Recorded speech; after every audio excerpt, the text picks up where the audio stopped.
Indian army గురించి మాట్లాడితే whenever we find a person వాళ్ళ మిలిటరీ నుంచి మన దగ్గర మిస్ అయిపోయి దొరికిన తర్వాత అసలు అప్పటి నుంచి ఏమవుతుంది if you can actually explain. తన దగ్గర వెపన్ ఉంటే వెపన్ ని తన్ని వేరు చేయాలి ఇమ్మీడియట్లీ. అండ్ బేసిక్ క్వశ్చన్స్ కొన్ని ఉంటాయి like sir third degree torture is a police language. ఆర్మీలో అలాంటి లాంగ్వేజ్ లేదు, but degree may touch 20, 30, 40 also. మీకు లాస్ట్ టైం అభినందన్ వర్ధమాన్ గుర్తున్నారో లేదు సార్, 2019 బాలకోట్ ఎయిర్ స్ట్రైక్ లో తను అక్కడ పడిపోవడం జరిగింది. 2 days లో తిరిగి ఇచ్చారు సార్. ఎందుకు ఇచ్చారు అనుకుంటున్నారు? బెస్ట్ ఆఫ్ రా టాక్స్ ఫుల్ పాడ్కాస్ట్లో నుంచి బెస్ట్ పార్ట్స్ అన్నీ ఇక్కడ అవైలబుల్ ఉంటాయి. Do watch it. యాక్చువల్లీ అంటే మీతో మాట్లాడేటప్పుడు నేను ప్లాన్ చేసుకున్న స్కెడ్యూల్ ఒకటి, అంటే ఇది మాట్లాడాలి అది మాట్లాడాలని ఎక్కడ ఎనర్జీ వచ్చేస్తుంది నాకు యాక్చువల్లీ. సరే ఇంకొక డౌట్ వచ్చింది మీరు మాట్లాడుతుంటే, జనరల్గా ఈ అటాక్స్ ఉంటాయి కదా పాకిస్తాన్ వాళ్ళు మన మీద లేకపోతే చైనా వాళ్ళు మన మీద, అట్లా ఈ అటాక్స్లో మన వాళ్ళు కొన్నిసార్లు అక్కడ దొరికిపోవడము లేకపోతే అన్ఫార్చునేట్లీ చనిపోవడము లేకపోతే వాళ్ళు ఇక్కడ దొరికిపోవడము లేకపోతే చనిపోవడం అవుతుంది కదా. వీళ్ళని అంటే వార్లో అయితే ప్రిజనర్స్ ఆఫ్ వార్ అంటారేమో, కొన్నిసార్లు militants from the other country అనొచ్చు, whatever the term it is. But Indian military గురించి మాట్లాడుతాం, ఇండియన్ ఆర్మీ గురించి మాట్లాడితే whenever we find a person వాళ్ళ మిలిటరీ నుంచి మన దగ్గర మిస్ అయిపోయి దొరికిపోవడం వల్ల దొరికిన తర్వాత అసలు అప్పటి నుంచి ఏమవుతుంది అంటే ఫస్ట్ ఇండికేషన్ వెళ్తుందా అక్కడికి? ఇది ఒక డౌట్ ఉండేది నాకు. మూవీస్లో చూపించినట్టు ఫస్ట్ టార్చర్ చేస్తారా ఇదంతా తెలియదు నాకు. If you can actually explain me. Sir there is something known as Geneva conventions. Okay, ఈ జెనీవా కన్వెన్షన్ ఏమంటుందంటే, the moment you catch a military person of the enemy camp, okay, enemy క్యాంప్లోంచి ఒక military పర్సన్ని మీరు పట్టుకున్నారంటే he has to be declared as a prisoner of war. Okay, POW అంటారు sir. Even if it is not a war? No, even if it is not a war, ఆ declaration ఉండదు కానీ protocol same ఉంటుంది. Okay, prisoner of war అనే declaration ఉండదు కానీ protocol would be same. Protocol ఏంటి? తన దగ్గర వెపన్ ఉంటే వెపన్ని తన్ని వేరు చేయాలి.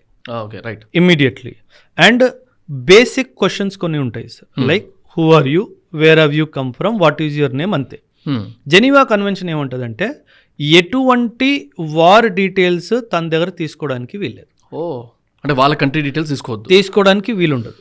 And at the same time you cannot physically harm him. Strange.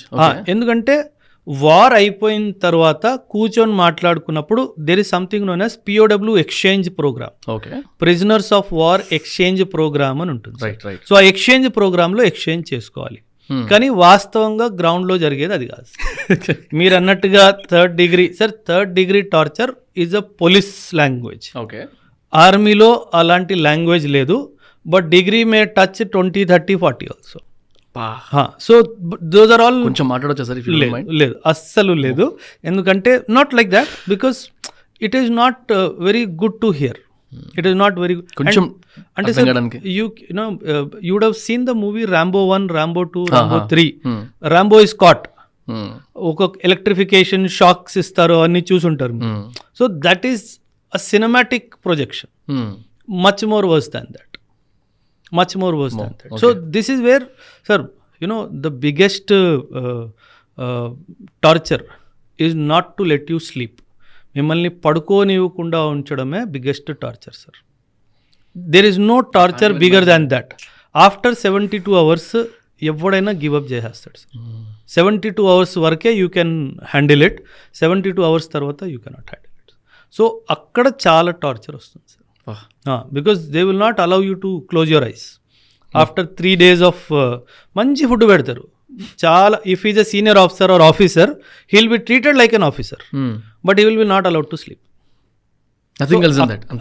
అంటే that is the worst you can do to him, because human body shuts off, కళ్ళు మూసిపోతాయి. Then we'll do something to keep the eyes open.